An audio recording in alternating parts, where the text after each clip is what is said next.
guys, welcome back to Days of Darkness and welcome to my review of A Nightmare on Elm Street 2, Freddy's Revenge. This one came out in 1985, starring Robert Englund, Mark Patton, and Kim Myers, and was directed by Jack Sholder.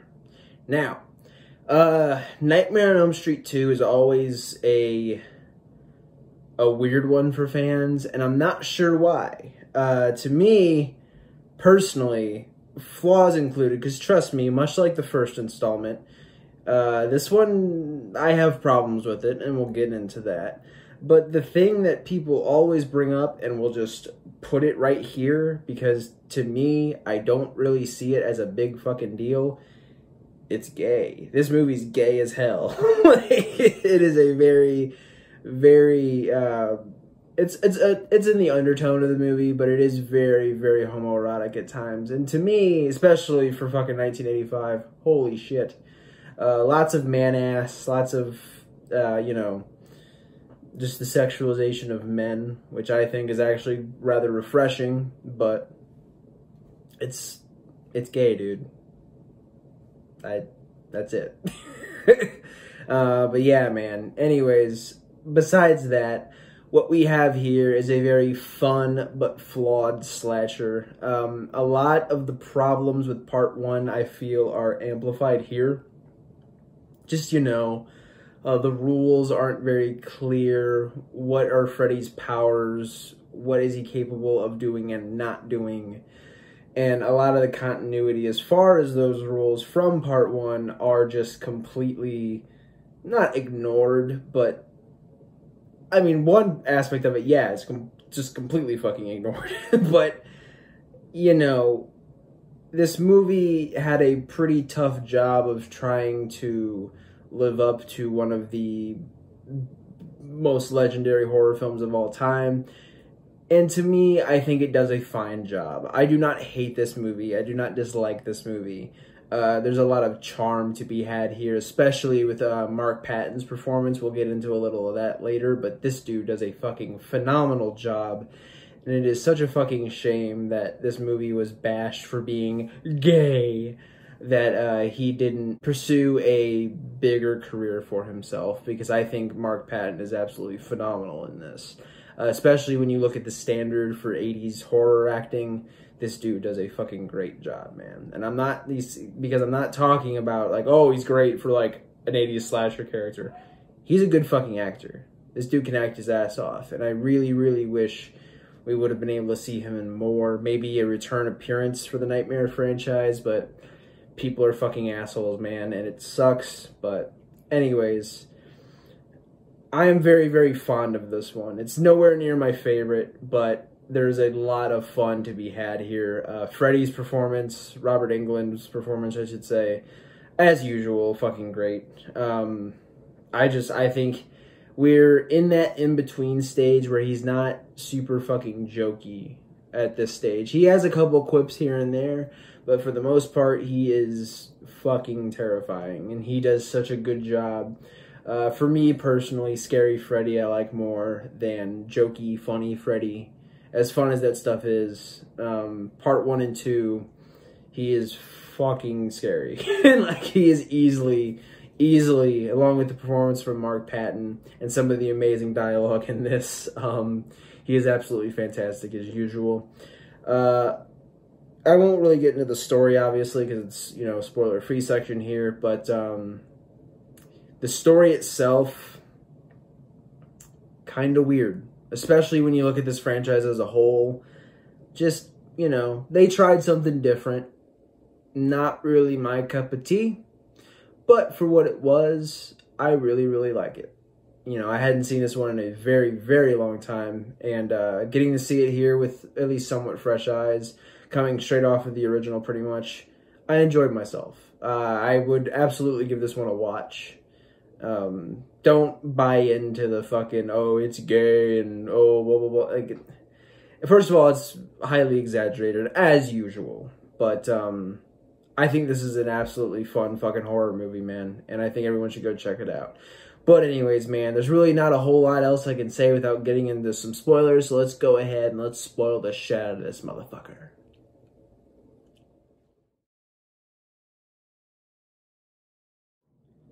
All right, spoiler time, your ass has been warned. Now, let's just hop right into it here. So, as per part one, we once again open with a pretty cool nightmare sequence with Jesse getting on the bus. Cool little extra bit there that the bus driver already, it ends up being Freddy. But even before the reveal happens, you can see that Robert Englund is in the bus driver's seat. I think that's really fucking cool. They could have just had some Joe Smo fuckbag just sitting there, but they were like, no, let's go the extra mile and get Robert out of makeup and just have him sitting there. Really fucking cool touch, dude. They did not have to go there, but they did, and I fucking like it. But yeah, man, little shit like that I pop for in movies. Sorry. But, so yeah, man, he's letting all the students out of the bus, dropping them off and all that shit. Eventually it just leads to Jesse and two other random girls that are just there for whatever reason. Whatever. And, the ride starts getting bumpy. They're in this, desert type area. And Freddy, it ends up revealing himself. I love that shot, that initial shot we have of Jesse, one of the girls asking him to stop the bus. Freddy's claw just comes down and shifts gears. Awesome shit, man. Love that fucking shot. He's, eventually we're just in this chasmous pit, and the bus is being held up by two just skinny little fucking rock towers, and it's rocking back and forth. Awesome tension there. Good stuff. And Freddy just starts kind of approaching them, and he has his fucking knives coming towards him and shit. Really, really good shit. And, obviously, goes to slash him. Jesse wakes up. Standard stuff. It is what it is. It's an awesome fucking opening, man. I really, really like it. I think it sets the tone for just how crazy this movie gets, because it gets fucking crazy. I love that Jesse is in Nancy's old house. I really like that they maintain that continuity, which they don't do a fucking tremendous job of doing. Just gonna address it right now. But that little, I like that house is connected. It still has the bars on the windows. It's said that they got it for really cheap. I wonder why. Wink. And a credit to this movie, but also kind of a diss. So really part one and part two. Because part one left a lot of shit unanswered. Okay, was Nancy dreaming at the end? What the fuck happened to her mom? Because she died, twice? Was the whole last act a dream? What the fuck is going on? Explain! And part two doesn't really explain a lot of that stuff, and nor should they, Part one had its issues, with the producers tacking on a whole different fucking ending that Wes Craven hated. And, it's their fault. I don't blame Wes Craven for that at all. And part two doesn't really attempt to explain any of that away. Because, we don't have Nancy here. We have a whole new character, a whole new storyline. So, while I'm glad they didn't spend too much time harping on explaining away part one, I wish they would have done a little better of a job than oh, her mom killed herself. I'm like, oh, okay. If you're just gonna kind of, and Nancy went crazy. If you're just gonna wipe it away, I wouldn't even bring it up. I would just leave it to be a mystery, And while someone would be like, oh, that's a cop-out. Well, I'm like, it's better than fucking that, To me, that's not a satisfying answer. Coffee time. 1 second. Anyways. But yeah, dude. To me, I would have just left it as, they got this house for cheap and no one knows why. Of course, that then leads to the journal, which the fact that, you would think after the shit that went down in that house and the subsequent other houses that they would have ripped those fucking places apart and found everything. But, you're not really thinking of stuff like that typically when you're making a movie like this. But, you know, he finds a journal, or excuse me, his girlfriend, romantic interest, which I will get into that in a second. His romantic interest finds it while she's helping him unpack his bags, or his, you know, his bags and his boxes or whatever, because he just moved in. She finds his journal and he's reading through it, and she's reading it, and they bring up the fact that Nancy was writing about Freddie, which, you know, okay. And, you know, that would lead to Jesse being like, holy shit, I'm dreaming about the same fucking person. You know, burnt guy with fucking claws and a dorky Christmas sweater, you know? So, yeah, that obviously freaks him out a little bit. So, you know, it's a fine way to get to the realization that what's happening is real. It's not the best, but, you know. So anyways, I want to get into the interesting kind of arc we have here. And it's really the main story that progresses through this film. First of all, I want to credit this film for having basically a male final girl. That's fucking awesome, dude.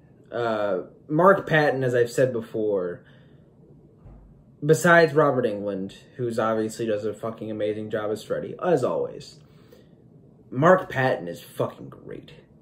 You know, people call him like the male scream queen, and you're fucking right, dude. This guy can scream his fucking ass off.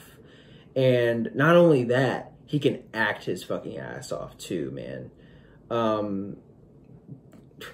This movie is literally him going fucking crazy, essentially, which I really like. He's losing his mind.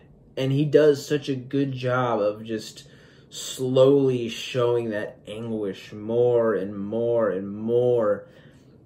And you know, he's like, I'm losing my mind. And and I just overacted there. I don't want to discredit his performance. It's a lot better than that.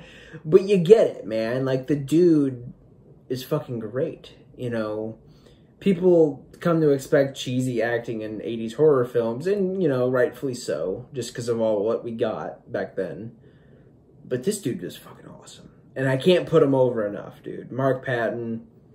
It's a shame what fucking happened to him as far as people, you know, giving him shit because he's gay, which, you know, at the time he was not openly gay, because back then, you know, bullshit, but it is what it is.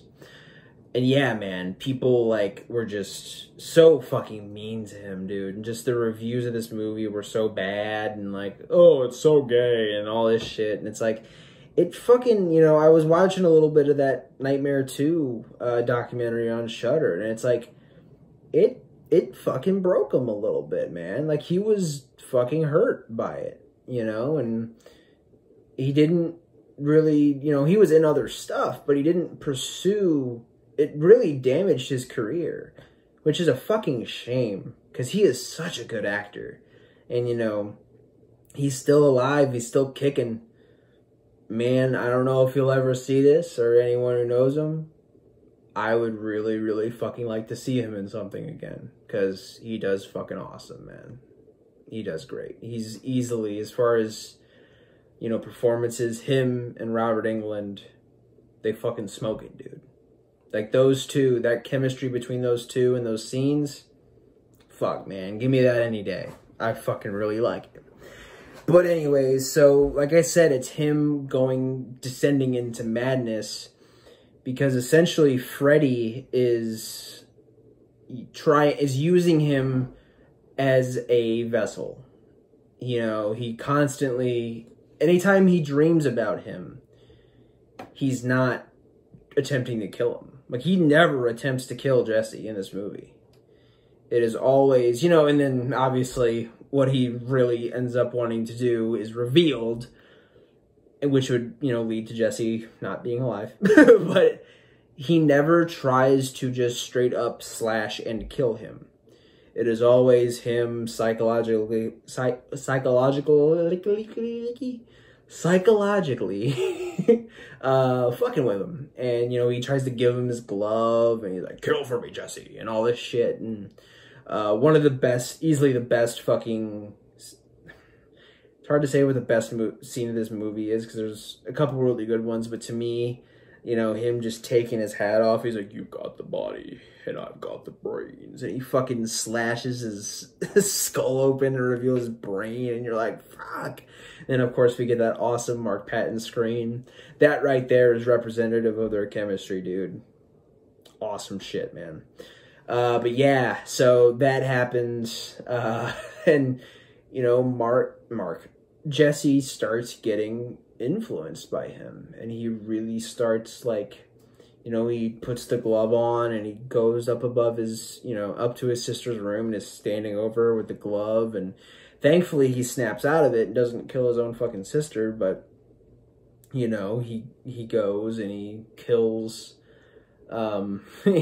he goes to, like, a BDSM bar where his coach is, like, it's revealed earlier that, like, yeah, he gets his rocks off by torturing students and all this shit. And he, and that's where you get a lot of the gayness of this movie, is that BDSM bar, and just all the guys kind of, you know, messing around with one another. And there's chicks there too, you know. It's all love. But yeah, man, and his coach is there, and he's making him run laps, and he's in this, you know, just BDSM, like, crop top and leather pants and all this, and, you know, fucking shin-high boots and all this stuff, and he's making him run laps at the fucking, it's like, dude, what the, like, how is this guy not fucking fired? Like, this is, like, the stuff before, like, making him and Grady do push-ups and stuff like that, like, okay, fine, he's a dickhead coach, but he, like, takes him there in the middle of the night. You know, he's making him run laps, and he's like, all right, and I hit the showers, and, you know, Jesse's in there showering, and then, you know, we get some of the craziness of Freddy somehow influencing the real world, you know, which I'm not a huge fan of. I wish a lot of this stuff took place in the dream world, and in this movie, in, you know, Jesse's mind.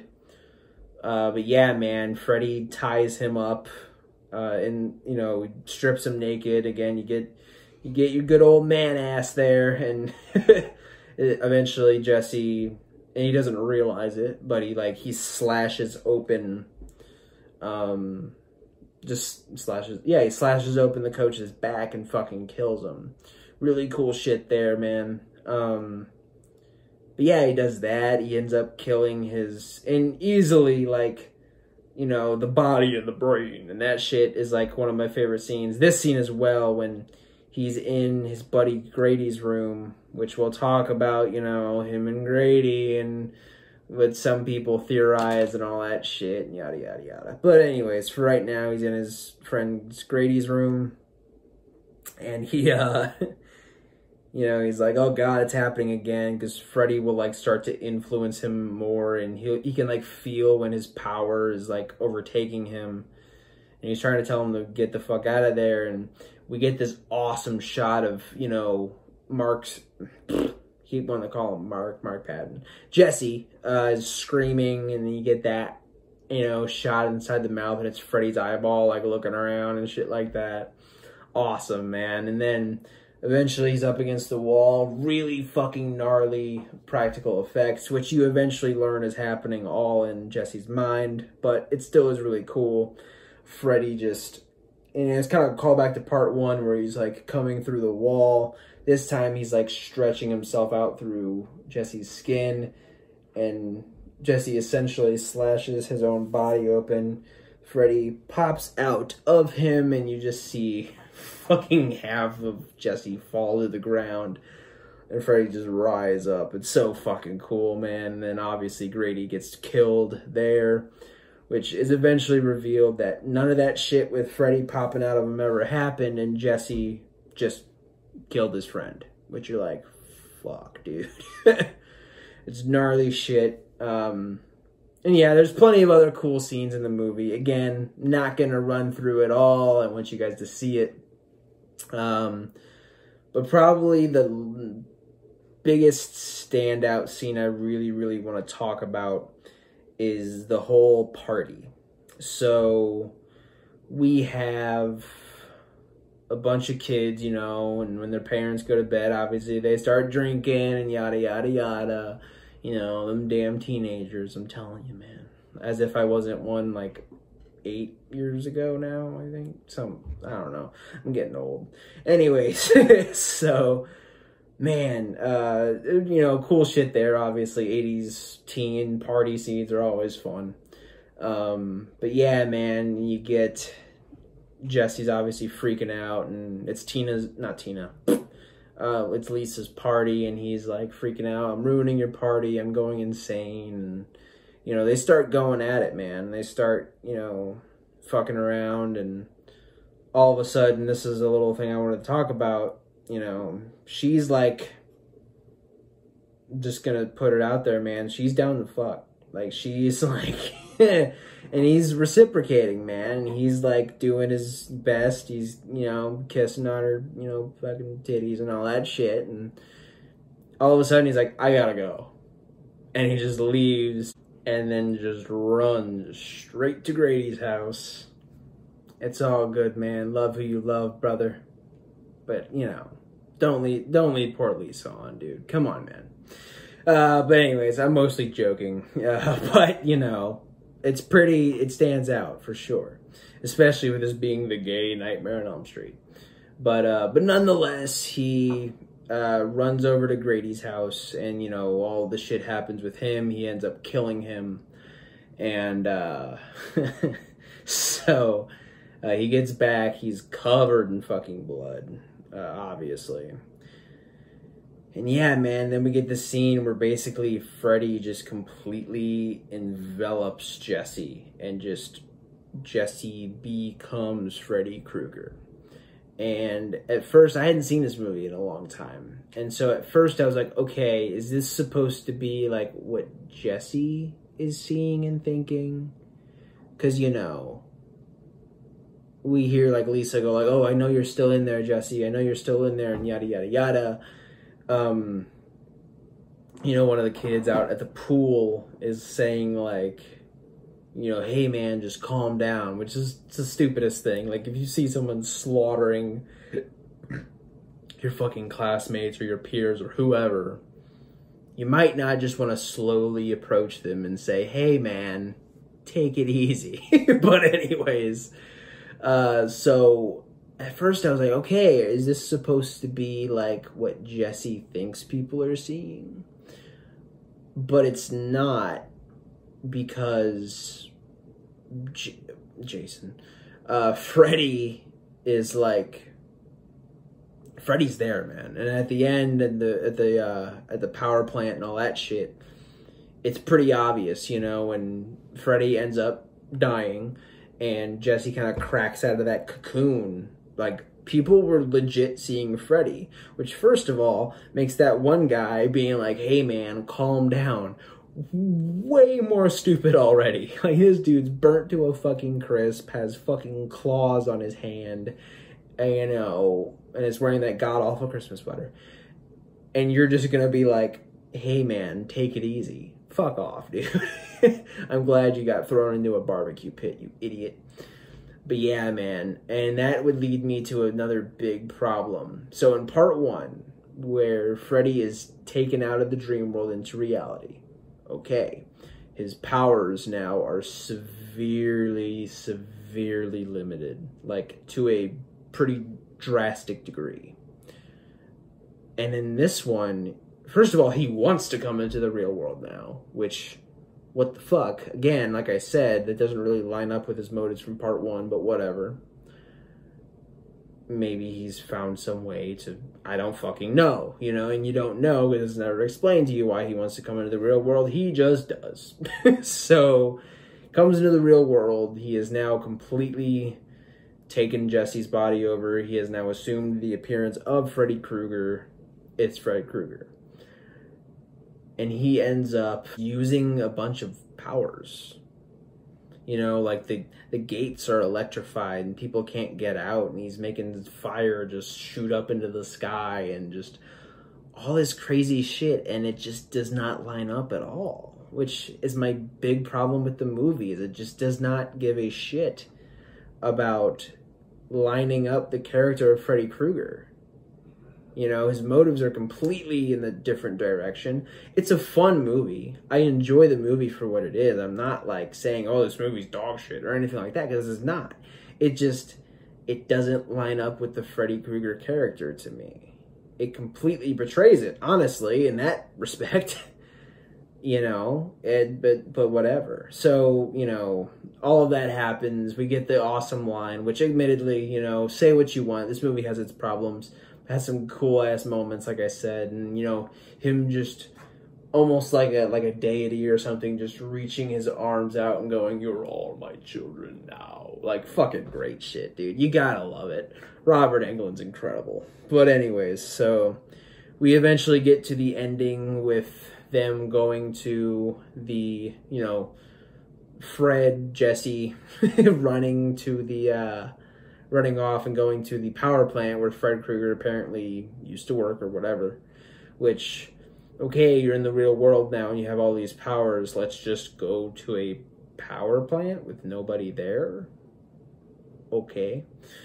And Lisa ends up following Freddy Krueger there, and we get, again, him using these weird powers to make some pretty fucking awesome, like, human hybrid dogs. Like, it's literally just a couple good boys with, like, human faces. You can tell they're just in masks, and they're just, like, fucking, like, what the fuck?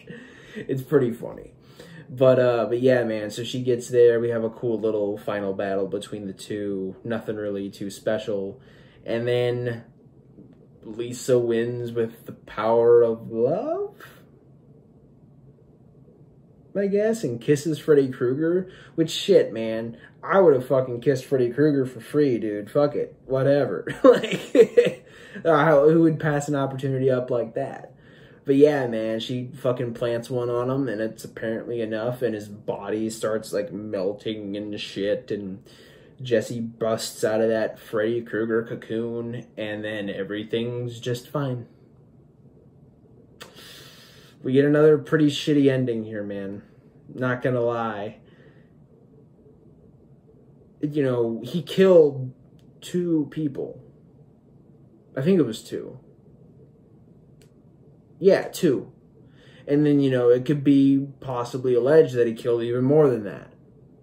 You know, I don't think any of the students would have, maybe he got off because the students explained, like, oh yeah, it was some weird burn guy. Like, I don't fucking know, but I'm trying to make a logic out of this, and I can't, and it bothers me. But yeah, man, so Jesse just apparently got off, and is just not in trouble. I guess people just accepted it was some dream demon, and everything's okay now, and okay.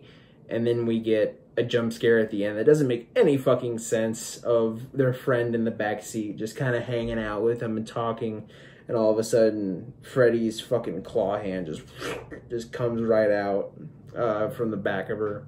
It's a cool jump scare. Doesn't make any fucking sense at all. But there you go, man. Nightmare on Elm Street Part 2. I really fucking like it, man. Also, ADHD moment. Really liked the fact that sometimes Freddy's just straight up hand had the claws.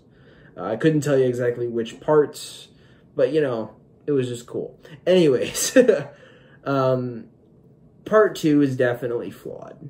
It has its problems, but damn, it's still a really fun movie. You know, I remember the last time I had watched this, previous to me watching it for, you know, DOD. I watched it at my buddy's house, and like, I have a friend who just, at the time, I'm starting to convert him a little more.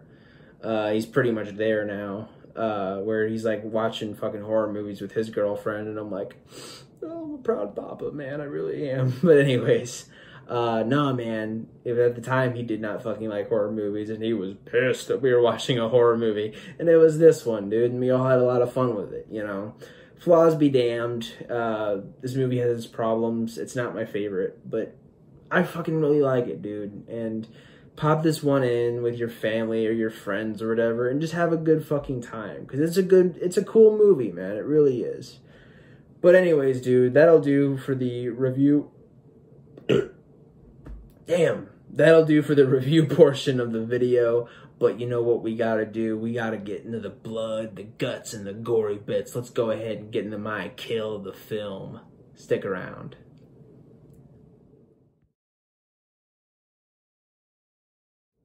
As I already stated, Nightmare on Elm Street 2 definitely has its flaws, definitely has its fuck-ups, but is still, in my opinion, a really, really fun movie. Definitely, I wouldn't say a bad movie or a boring movie or anything like that. And one of the things this movie does a very good job at is the blood. Holy shit, we get some cool stuff here, man.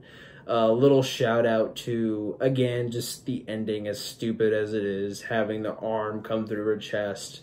Fucking, you know, I'm not gonna dog on that itself. It's fucking cool.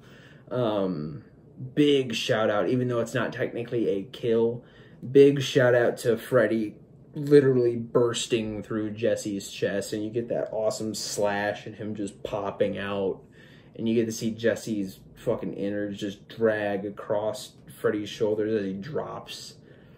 Awesome, gory, bloody, brutal shit, man. I love it. As far as kill of the film, I really, really liked the coach's kill. I thought the coach's kill was cool, just him getting fucking tied up in the the shower heads and all that shit with the jump ropes. Again, stupid that Freddy can somehow use his powers in the real world. Whatever. Shit happens. But yeah, man. It was cool. And then he just gets the fucking slashes on his back. Killer shit, man. I had a big dilemma, man. And I was like, what do I do for kill of the film? Because there were two that are fucking neck and neck. And I was like, dude, okay, which one is it gonna be? And I have to end up going with, obviously, the one I'll talk about next. But the runner-up, man, it was so fucking close, was Freddy's death. I think the visual of his brain and his face just fucking melting and his eyeball falls out and all that shit. I love body horror, and that was fucking brutal. I really, really liked it. It's one of my favorite Freddy deaths. It majorly tops part one of him just